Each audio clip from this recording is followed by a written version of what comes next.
Hello, I'm Maria Hall Brown, and this is LA Currents. Since 1978, the Downtown Women's Center has offered shelter, support, and services, and today I'm delighted to be joined by its CEO, Amy Turk. So nice to have you with us. Thank you, Maria. All right, so obviously it's been around a long time, but when I mentioned shelter services and support, what are some of those programs that you offer down there? At the Downtown Women's Center, we started in 1978. Our original service was called a day center, which we still operate, where any woman experiencing homelessness can come to our door for 3 nutritious meals a day and access to a shower, restroom, and longer term services that lead to permanent housing, either with us in our own supportive housing, services that also lead to healthcare. We have a medical health clinic on site that lead to jobs. We help women find employment, both with us and our social enterprise made by Downtown Women's Center and throughout the community. All right, so you did an assessment that stated that between the years of 2013 and 2019, there was a terrifying increase in the percentage of homeless women, a 41% increase. That is shocking. That is devastating. That is really, hard to even swallow. What happened? What is happening? Yeah, on any given night in Los Angeles, there are a little over 20,000 women experiencing homelessness. And like you said, that's a stark increase over the years. And, what we're seeing is that women make less than men. And that's more pronounced for women of color. And our wealth does not compound over time. And so we're seeing a lot of older women become homeless because they just simply can't afford the cost of living. And of course, women disproportionately experience domestic violence or interpersonal partner violence. And that leads to, traumatizing effects that sort of cascade into what ultimately can become homelessness. And in Los Angeles, we see more women are rent burdened than men, so we're also concerned about that number continuing to grow. What does rent burdened mean? Oh, can't afford that 80% of your income is going towards rent. Oh, so you have absolutely no leeway for anything else. No cushion. Wow. Yeah. Okay, well, you really serve Skid Row and the women that are in that particular geographic area. And obviously it's been in the news a lot. What's going on down there right now? What is actually the current situation? Yeah, Skid Row is quite a community. And, to start with the things that people don't tend to associate with it, there is a spirit of community. There's a lot of connections. There's, of course, most of the social service providers, and we try to foster a positive sense of community. But you can't negate that there's so much need. On any given night in downtown Los Angeles, not just Skid Row, there's about 6,000 people experiencing homelessness. And the needs are just so evident. You can tell the needs of healthcare are very evident. Obviously, the need for shelter and housing is very evident. So when you say community, it's really become literally a village unto itself. Sure, people know each other. People have deep friendships and relationships. And to some degree, people really take care of each other. Both informally, or many of the people that come to us are kind of referred by other social services or by other people living in the area who say, "Oh, you should go to the Downtown Women's Center." So it's it's an interesting place. I don't like to paint it as a very negative space. I find the people incredibly resilient and amazing, but the need is obvious. Is there an average length of stay? I mean, is it extremely transient in which people are coming in and out all the time, or are there people that have just this is their home? Yeah. They may be called unhoused, but this is their home and they've been there for years. Yeah, there's a lot of people that have kind of taken root there, for lack of a better word. In homeless services, we say if you've experienced homelessness for more than a year, you're considered chronically homeless. Okay. And that sort of ties into services that are available under HUD, though I would say a majority of the people in the Skid Row community would be considered chronically homeless. And, you know, it's hard. It's challenging to move around the city, especially if you don't have a car. Many services provide meals and health care, and everything's somewhat, you know, nearby. Accessible, sure. So that you know, that kind of contributes to people staying there. But, you know, just like maybe many other people, like I don't move my home all the time. I try to stay in one place for as long as possible. Sure. One of the reasons that you know, Skid Row has been top of mind and in the news is because of Judge Carter's order. And in reading through Judge Carter's order, he sees that one of the cornerstones of homelessness is systematic racism. Now, you mentioned women of color, but do you think his argument is correct that racism has led to this particular crisis? Yes, 100%. Wow. His most recent preliminary injunction is about 110 pages, and the first 107 accurately depict why we have such a crisis on our hands, on how racist policies have led to a disproportionate amount of African Americans experiencing homelessness in Los Angeles. I would encourage anyone to read it for clearer understanding about not how individuals cause their own homelessness, but how systems and structures have caused homelessness. It is an incredible history lesson because it does date back for a long, long period of time. Whether you agree or disagree with whatever it is that he's saying, you can see how those lines were created and this area was kind of squished in. Yeah, we forced people into Skid Row purposefully. If you couldn't afford something in a wealthier part of town, or if you appeared to have a mental health need, or, you know, we really did literally force people into Skid Row. Well, I mean, obviously, as part of all of this, the reason that, you know, he even, you know, came to the forefront, and I mean, he's been down there several times during the pandemic, et cetera, you know, walking and talking. He's done this in several other encampments across Southern California. Most thing I can think of most recently, I guess about a couple years ago, was down in Orange County along the Santa Ana River when they were moving them from Anaheim. He was making sure that that was being done in a very sensitive manner. But one of the things he talks about is, and I feel that you probably understand, you know, so many words, so many good intentions, so much money. Is this an ever-escalating problem that will not be solved? Or do you feel, since you're there, you're frontline, you see it on a daily basis, that there are solutions that could make this better? Yeah. Oh, I entirely believe that we can end homelessness. Yeah. And I believe that because we didn't have homelessness in the 70s really until the beginning of the 80s. And the main ingredient was affordable housing and jobs that were considered living wage. When those started to erode, when housing prices just skyrocketed, good blue-collar jobs went away, we saw an increase in homelessness. And it also feels sometimes just like insurmountable, too. I mean, we have 66,000 people experiencing homelessness. You cannot go anywhere in the city and not see the plight of people without a home. And what I have noticed, I've been, you know, in the field of social work and homeless services for 20 years now and studied it before then. We seem to apply one type of solutions for a few years, and then we switch those solutions for a few more years, and we never really stay on track.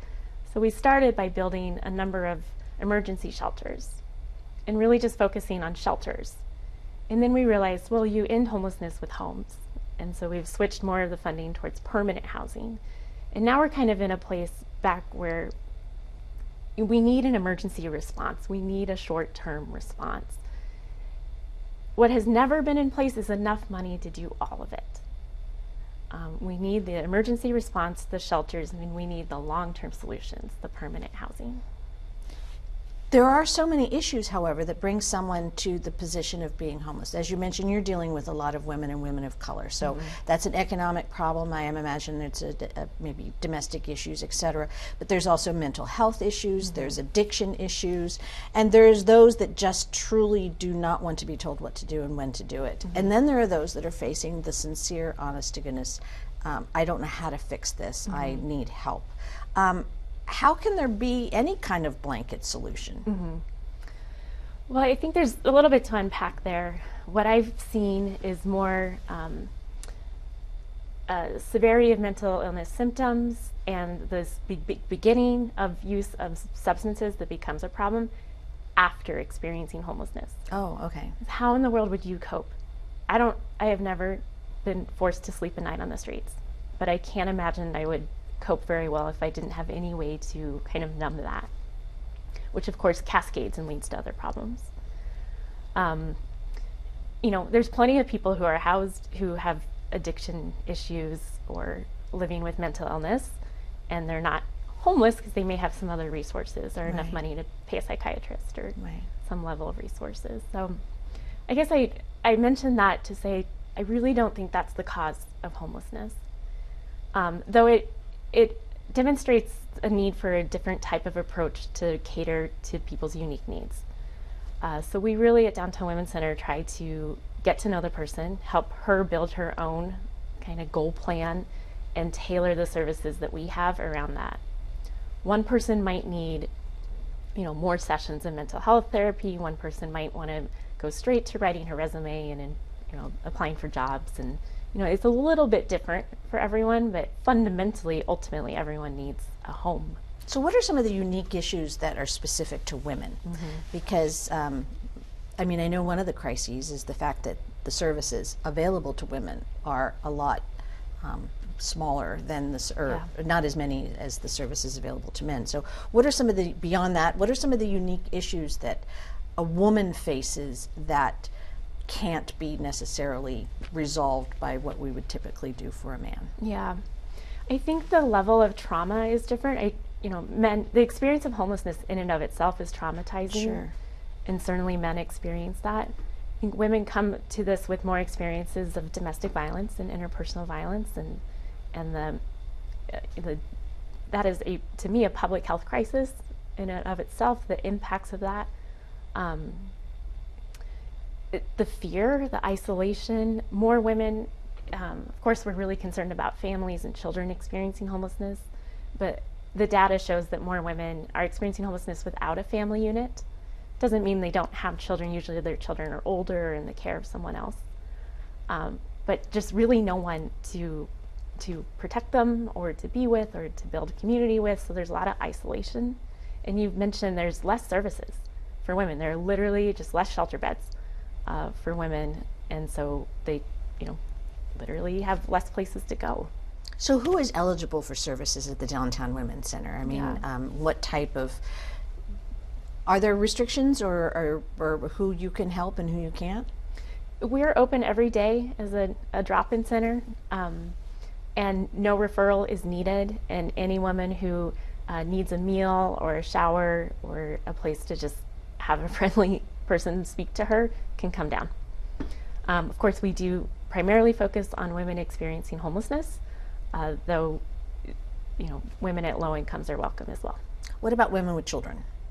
We quickly work with children to help them find a place outside of the Skid Row community if they do come. In addition to our work in Skid Row, we support 500 women across the county of Los Angeles in homes that we help them find, and then we do field-based work to help them stay housed. In those programs, we tend to serve more children. We've been talking so many negative things, but there are so many positive things that have come out of the Downtown Women's Center because of that one-on-one personal care. You must be very proud of the success stories of the people that you have been able to take from, you know, life of trial and trauma into something that feels more like a promising existence. Who are some of those people, and what are some of the things that have happened? Yeah, oh, there's so many stories. That's what keeps me in this work. Right. I'm thinking of a woman who I know she would give me permission to say her name, Lavina. She needed to stay in shelter because just life kind of unraveled and didn't have enough money to keep up with her rent. But she came over to the Downtown Women's Center and started working in our employment program. And she was placed into a position in our social enterprise, like I said before, is called Made by Downtown Women's Center. One of the roles in there is to make our handmade products, our candles and soaps that we sell online. And she started doing that. And it really sparked and reminded her of her love for her own ability to craft. And she started her own business. It's called Vina Vina handbags. Wow. And she makes beautiful leather purses and business card holders, and she's just a true partner. So we now sell her products together. We kind of co-brand the business. We go out and do pop-up shops together. She just spoke to our board of directors the other night. It's just a really nice collaboration. Does she ever say to you, I never believed, I never dreamed, I never thought until I actually had the... So sometimes it's just someone else having faith in you. I think that's the key ingredient. We, our employment program is, we have a coffee shop and a resale boutique, but I don't think, we're not training people to be baristas, perfectly fine if they want to continue that. What we are is instilling self-confidence again. So this social enterprise program, because I saw it, it's pretty cool. When did that start, and has it really helped? Because as you mentioned, there's never enough money for anything, and I imagine that there's a great need for funds to keep the Downtown Women's Center going. So how has that helped, and when did that start? Yeah, we started in 2010. We are still in our original location on Los Angeles and 3rd, though at that time we had renovated a building on San Pedro and 5th, and we were moving there, and part of the agreement with the community was to have a retail space that could be used for any resident of downtown. So we opened the coffee shop first with the handmade product line. We knew that the women wanted to work. We also knew that they came with a lot of crafting interest, and there's really something special about sitting in a circle and making something together. And so that's where it also became basically a mental health program, is to sit around and make the soaps and be in community with each other, and then see how that sells and creates revenue, which then allows us to employ more and more women. Are they coming from all different cultural backgrounds? I mean, I'm thinking, just the opportunity to get to know somebody, but where were they coming from before they end up in a situation where they're geographically close to you? Yeah. Are you seeing from out of state, or Not mostly? So much, and this is true of all of people experiencing homelessness in Los Angeles. A majority of them lived in Los Angeles housed before becoming homeless. That our annual homeless counts have demonstrated that over and over and over again. So true for Downtown Women's Center. Most of the women that we work with were housed in South LA or in East LA. Okay. And just a spiral of events have usually led to homelessness. Usually people, when they are faced with needing to leave an apartment or a home, might live in their car in the community that they know. Right. And we know it's really hard to find parking where you could stay overnight or not have to move around all the time, or be able to, and that could lead to maybe going over to another community where you hear there's a shelter. There also needs to be an overhaul as to how there can be subsidized housing.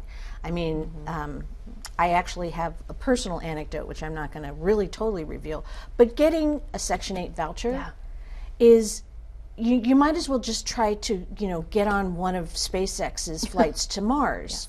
It just is that tough. There's years and years of waiting lists. You can't get responses. You can't even find, that just from that perspective, there needs to be, from my very safe little bubble of an existence, an overhaul of that. Agreed. That really speaks to the misperception of why don't they just go get help or something like that. You literally could be waiting for 10 years. I should probably clarify, what exactly is Section 8 housing? Right. It's a program that HUD has administered since, I believe, the 70s.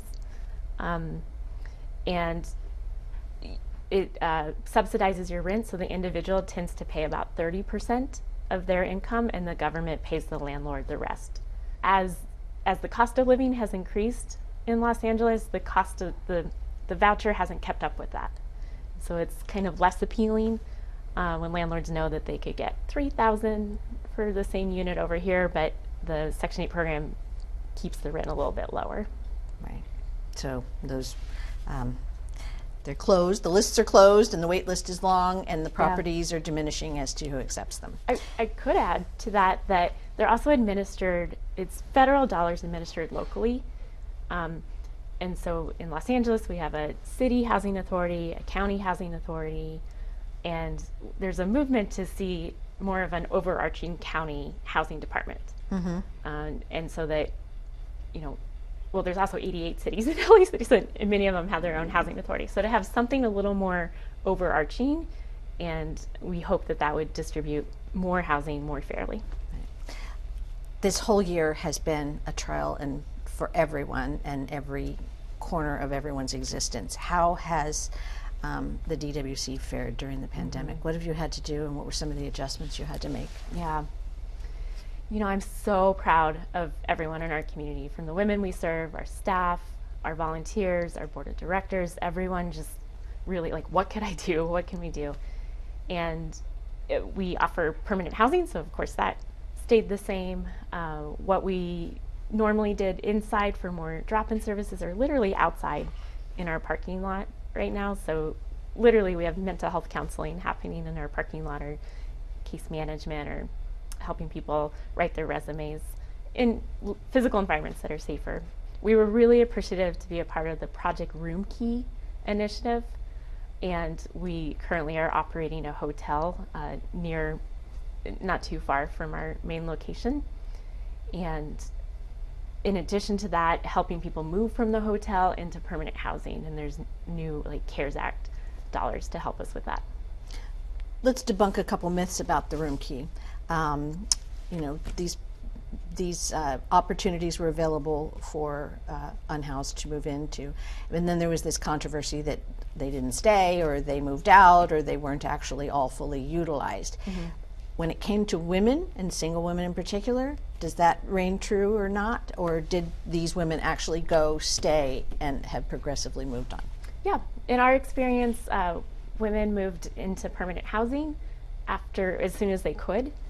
We were kind of uniquely opened last year, and then we closed in November before the city knew that the new administration would move from 75% FEMA reimbursement to 100%.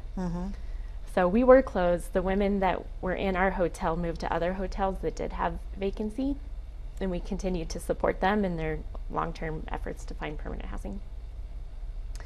And then when the FEMA 100% reimbursement came, and frankly, when Judge Carter shone in his flashlight Big spotlight on Skid Row and women in particular, that gave us the opportunity to move back into that same hotel and work with an additional 60 women there. He talked to you before, and he seemed to have some pretty boots on the ground information. So yeah, he is literally walking around Skid Row. You never know when Judge Carter will show up, and he's a very unique activist. And of course, we've been, you mentioned the needs assessment that we publish. We do that every 3 years. We've been doing everything we can to say this is an issue, and it's an issue for everyone, but women's needs are really unique, and he's really helped us bring that message to light. So what do you need? What do you want? I have a pretend magic wand here, and all of your hopes and dreams will be fulfilled when it comes to DWC. What can people do? What do you want? And what do you see the future? Yeah, there's a lot of ways to connect to the work at Downtown Women's Center. Supporting our business. Mother's Day is around the corner. Yeah. And purchasing something on our website is a nice gift. Volunteering. Right now, volunteers are making hygiene packets that we can hand out to the women, or snack packs. The easy things for us to hand out, or clothing donations. We're a community-based organization. We're only a little less than 50% government funded. So our private funding from individuals is incredibly helpful, so that we can be nimble and really just meet the needs of the women as they appear. And, getting civically involved, calling your elected officials to say you support housing. Ideally support housing in your community if that's a need. Being a yes person, not a no person, will help us get to more solutions. Do you think that you could actually buy a bunch of properties in order to, you were talking about, housing is the most important component of this whole thing. Do you think these private entities and obviously nonprofit, that's one of the solutions, is for them to actually purchase properties that they can utilize as low-income housing? Yeah, that's one solution. I don't know if we could build our way out of this at least quickly enough, but we need to build as much as possible. And there's other things that we could do to kind of shore up or, stop creating the inflows into homelessness. We could be, there's 90,000 units of vacant housing in downtown Los Angeles. Really? Really. How do you know that? Reports. Really? We could be charging a vacancy tax and using that money to build housing. We could be requiring developers of market rate housing to have X amount of increased low-income housing in their buildings. There's some regulatory things that make building low-income housing longer than market rate housing. It takes a long time to get your paperwork through the planning department, for example. Elected officials could blanket rezone industrial areas into housing areas. The state is grappling with single zoning that's only for single homes. We could rezone for more people to live on the same plot of land. Well, we also need to make a psychological shift because, the whole not in my backyard. But actually, it's not funny, but I thought it was very astute. My niece said she doesn't understand not in my backyard because they're already in our front yard. Yes. So, just psychologically changing that this is all of our concerns and not just the concern of the government or the concern of agencies like that. Yeah, I've been a part of organizations that have built structures for new shelter and new permanent housing, and the buildings are usually much prettier than what was there before, and we're there. The staff are there, so we can address things that might happen in the community, though they tend to not because people have their basic needs met inside the building. Right. Okay. Well, if someone wants to help in any way, shape, or form, are there shifts now because of the pandemic, or are there things that volunteers can't do right now? Yeah, we're not quite ready to have volunteers on site. In normal times, we'd welcome 5,000 volunteers a year to help cook meals, help us sort our donations, share their expertise with the women directly. We're going to return to that. Though right now it's more off-site volunteering. So if you have a unique skill that you think you could do remotely, we're open and you can sign up online. And when you think of donations, what don't you want? When there are things that you really do need, but I'm sure there's a lot of things that you just have to take care of and get rid of on your own if you don't need them.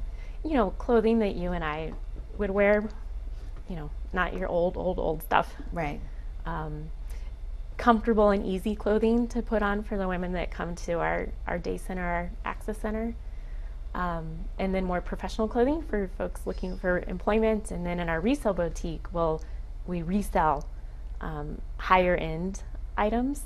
Okay. Well, and if people want to find all about the Downtown Women's Center and when they can go back to volunteering and what needs you have and how they can buy the beautiful candles and the purses and etc. What's the best way for them to find out? Our website is www.downtownwomencenter.org. Okay. And are you feeling optimistic or are you feeling a little challenged? I'm always optimistic. Right. And I'm a social worker, so I'm always a little challenged here. All right. Well, it's been really, really nice talking to you, and thank you for everything. And thank you for being so honest about so many of the concerns that people have when it comes to the perception of homelessness versus the realities of homelessness. Yeah. Thanks, Maria. All right. And that's a wrap on this LA Currents.